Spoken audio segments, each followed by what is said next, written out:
खतरनाक कोई राज्य है तो वो यूपी है। लेकिन भारत का एक सन्यासी योगी ने वहां की व्यवस्था संभाली, उसके बाद में सारा देश कह रहा कि योगी जैसा मुख्यमंत्री चाहिए। वो महात्मा ही तो था। लेकिन आज का समाज क्या कर रहा है? बेटा दारूडिया बनेगा तो चलेगा, उठाई गिरा बनेगा तो चलेगा, इस्माई क्या बनेगा तो भी चलेगा, और भी कुछ बनेगा चलेगा, लेकिन सन्यासी नहीं बनाएंगे। लोग कह देंगे कि घर में खाने को नहीं था क्या? अब लोगों की मानसिकता ये होगा कि सन्यासी वही बनेगा जिसके घर में खाने को नहीं होगा, या बहरा होगा, या अंधा होगा, या काना होगा, या लंगड़ा होगा। मैं आपको किसी तरह से ऐसा दिखता हूं? ठीक ठाक ही दिख रहा हूं ना? कोई खोड़ा लूला लंगड़ा अंधा थोड़ी हूं।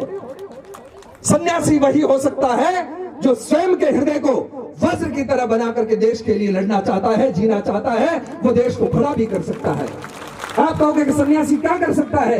भारत के एक सन्यासी ने संकल्प किया था जिसका आप सभी लोग नाम जानते हैं, और उसका नाम था आचार्य चाणक्य। चाणक्य ने कहा था धनानंद से, धनानंद तू मेरी बात मानता है तो विदर्भी भारत में प्रवेश कर रहे हैं, हम साथ में खड़े होकर इस देश को अखंड बना सकते हैं। उस समय धनानंद ने कहा मेरा साम्राज्य अच्छा चल रहा, मुझे क्या लेना देना देश से, और धक्के मार करके चाणक्य को बाहर कर दो। और उसी समय आचार्य चाणक्य ने अपनी शिखा खोल करके और संकल्प किया, और उसने कोई अस्त्र शस्त्र नहीं उठाया था, केवल शिखा खोली थी, और शिखा से उसने चंद्रगुप्त मौर्य उत्पन्न किया, और धनानंद का साम्राज्य जड़ा मूल से समाप्त करके चंद्रगुप्त मौर्य को बिठाया और भारत को अखंड बना दिया। यदि भारत का सन्यासी चाहे तो आज भी देश को अखंड बना सकता है। लेकिन क्या करें भाई, बड़ी दुख की बात है, ये कहना पड़ता है। मेरे जैसा एक ही व्यक्ति कह रहा, बाकी किसी की औकात नहीं कभी तक कह रहा। हमारे जितने भी धर्म स्थान है, मंदिर है, मठ है, वो हमारे पुरातन में केवल और केवल विकास का, ज्ञान का केंद्र होता था, वीर पुरुषों की एक केंद्र बिंदु बनता था। लेकिन आजकल एक नशे का अड्डा बन करके रह गए, इससे ज्यादा कुछ भी नहीं है। आप देखोगे शिव मंदिर होंगे, कोई मठ होगा पुराना, तो लोग 8-10 वहां बैठे रहेंगे, या तो हथेलियां चाटेगी या गोचे चूसेंगे, इससे ज्यादा कुछ दिखाई नहीं देता। वहां से राम निकलते थे, कृष्ण निकलते थे, विवेकानंद निकलते थे, लेकिन आज नशेड़ी निकलने लग गए। इससे ज्यादा कोई दुर्भाग्य नहीं हो सकता हिंदुओं का। इसलिए सभी ईमान लोगों से आह्वान करना चाहूंगा, अपने इर्द गिर्द जहां भी मंदिर हो, मठ हो, आप लोगों को बागडोर संभालनी चाहिए, और अपने मंदिरों को, अपने मठों को नशे से मुक्त करो। और नशे से मुक्त होगा तभी कोई अच्छे विचार वहां पर आ पाएंगे। लेकिन जो व्यक्ति खुद ही नेटवर्क में नहीं है, दूसरे का नेटवर्क रिसर्च करता रहेगा, कहां से लाओगे बताओ? अपने बच्चों को सत्संस्कारी बनाओ, तब जाकर के ये घटनाएं घट सकती है। इसलिए बंधुओं, सभी से आशा और अपेक्षा करता हूं, यदि देश को अखंड बनाना है, श्रेष्ठ बनाना है, धर्म की रक्षा और सुरक्षा करनी है, तो अपने बच्चों को संस्कारवान बनाए। लेकिन आजकल क्या कर रहे हो? बच्चे की स्कूल की फीस तो भर रहे हो, कपड़े बढ़िया दिला रहे हो, गाड़ी भी दिला रहे हो, मोबाइल भी दिला रहे हो, सब कुछ दे रहे हो, लेकिन संस्कार देने में खाली हो। आपके पास संस्कार नहीं है, कारण आपके खुद के पास ही नहीं है, तो दूसरों को कैसे दोगे? ये विचार करने का विषय है कि नहीं है? और ये बात तय हो जाती, तय कब होती है? जब माँ बाप का एक छोटा सा बच्चा होता है। अरे इस देश में ऐसे ऐसे बच्चे हुए जिन्होंने शेर के जबाड़े को चीर करके और दांत गिन लिए थे। लेकिन आज की औलाद कैसी है पता है? घर से बाहर दौड़ता और कहता मम्मा घर में छिपकली आ गई है। छिपकली से डरने वाला अपनी बहन से कलाई पर धागा बंधवाता है और जिम्मेदारी लेता है कि मैं बहन की आबरू की रक्षा करूंगा। क्या कर सकता है छिपकली से डरने वाला? उसकी औकात नहीं है। बच्चों को ऐसे निर्भीक बनाओ जो देश धर्म के लिए खड़ा हो जाए। लेकिन संभव कहां है? आज तो आपके पास वक्त नहीं है, लोगों के पास मोबाइल है, सब मोबाइल लेकर के बैठे। अभी भाई साहब ने संकेत किया था कि मोबाइल आजकल माताएं चाहती है कि बच्चे से पीछा छुड़ाना, तो क्या करें? मोबाइल निकाल करके बच्चे को देंगे, ले बेटा। और बच्चा क्या करता है? मोबाइल में खेलता है। फिर हमारे जैसा कोई साधु सन्यासी घर जाता है, माताएं राजी होकर कहती महाराज जी हमारा बच्चा तो मोबाइल चला लेता है। हमने कहा उसमें क्या चला लेता है? बोले गेम खेलता है। हमने कहा यही स्थिति परिस्थिति रही तो आज वो मोबाइल में गेम खेलता है, आने वाले समय में आपके साथ में, आपकी जिंदगी के साथ में गेम खेल करके निकल जाएगा। आप केवल रोते रह जाओगे, इसके अलावा कुछ नहीं होगा। फिर हमारे पास आकर के कहोगे महाराज जी कोई मंत्र हो तो दो ना कि बच्चा हमारे बस में रहे। फिर हम कहेंगे ऐसा कोई मंत्र लॉन्च नहीं हुआ अभी तक। कैसे बचाओगे इस युवान पीढ़ी को? विचार करो। यह आपकी सबसे सुरक्षित एक ऐसी संपत्ति है। आपके पास में घर है, आज कल रहेगा नहीं रहेगा कोई पता नहीं, लेकिन आपकी संतान यदि संस्कारवान है, आप मर भी गए तो आपको जीवित रखने का कार्य करेगी, यदि संस्कारवान है तो। और यदि संस्कारहीन रही तो कुछ नहीं बचेगा। इसलिए बच्चों को कपड़े न दे सको तो चलेगा, फटे हुए कपड़े चलेंगे, लेकिन संस्कार फटे हुए नहीं चलेंगे। यदि संस्कार फट गए तो कोई मशीन नहीं बनी है जो संस्कारों को सील सके। इसलिए बच्चों को संस्कारवान बनाओ। उनको कहो क्यों लोग आकर के कह रहे हैं, कि बच्ची 18 वर्ष की होते ही, 18 वर्ष और 2 महीने की होते ही किसी विधर्मी के साथ में भाग गई। तो हमने पूछा कि भैया कितने समय से उस लड़के के संपर्क में थी? बोले महाराज जी 3-4 महीने में। मैंने कहा 3-4 महीने में वो मनस्थिति बदल करके और ले जा सकता है। आप 18 साल तक क्या झक मार रहे थे क्या? जहां आपके बेटी आपके हाथ से निकल गई, 18 वर्ष की हुई और उसके बाद में आपके हाथ से चली गई, आप क्या कर रहे थे? आप कहां थे?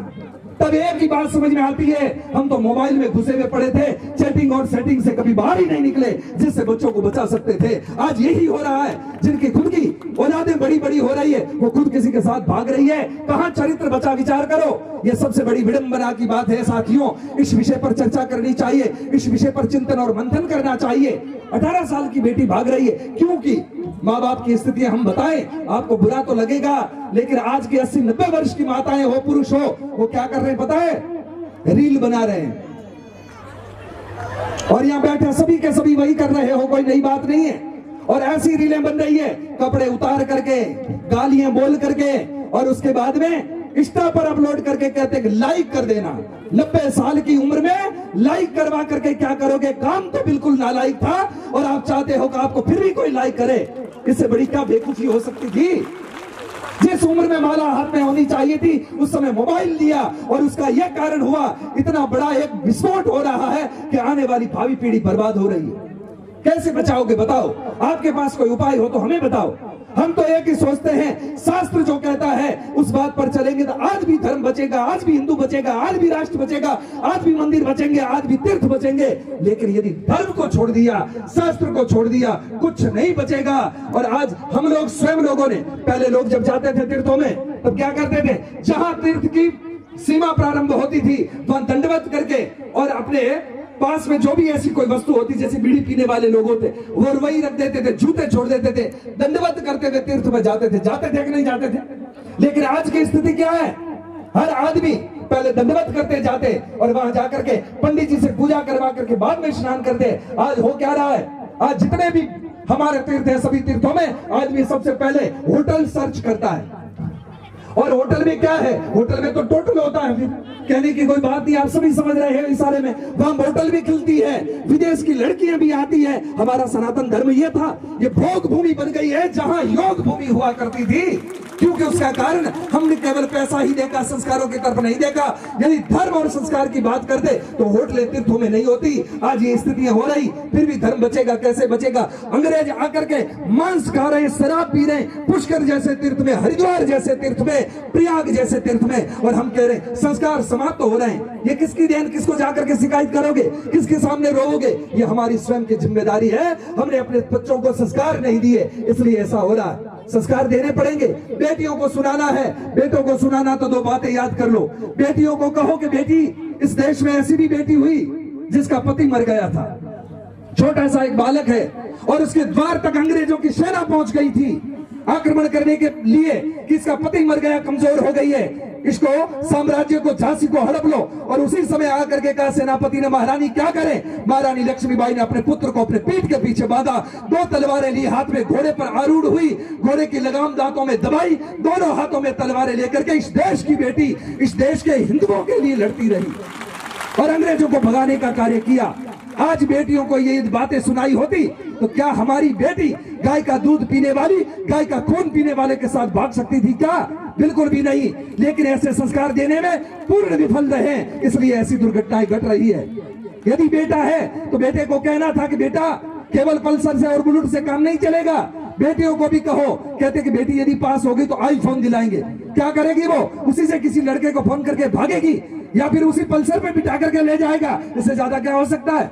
बच्चों को देना है। आजकल हमारी यहाँ एक नई परंपरा चल पड़ी है, नवरात्रि के जमाने में जब नवरात्रि आती है सभी कहते हैं कि हमारे यहाँ गरबा होगा। ये कहाँ का भाई? ये बीमारी कहाँ से आई? ये तो गुजरात का फंडा था, क्या लेना देना था राजस्थान को? लेकिन आजकल इन्होंने सबसे बड़ी परंपरा बना ली है और कहा कि नहीं, हम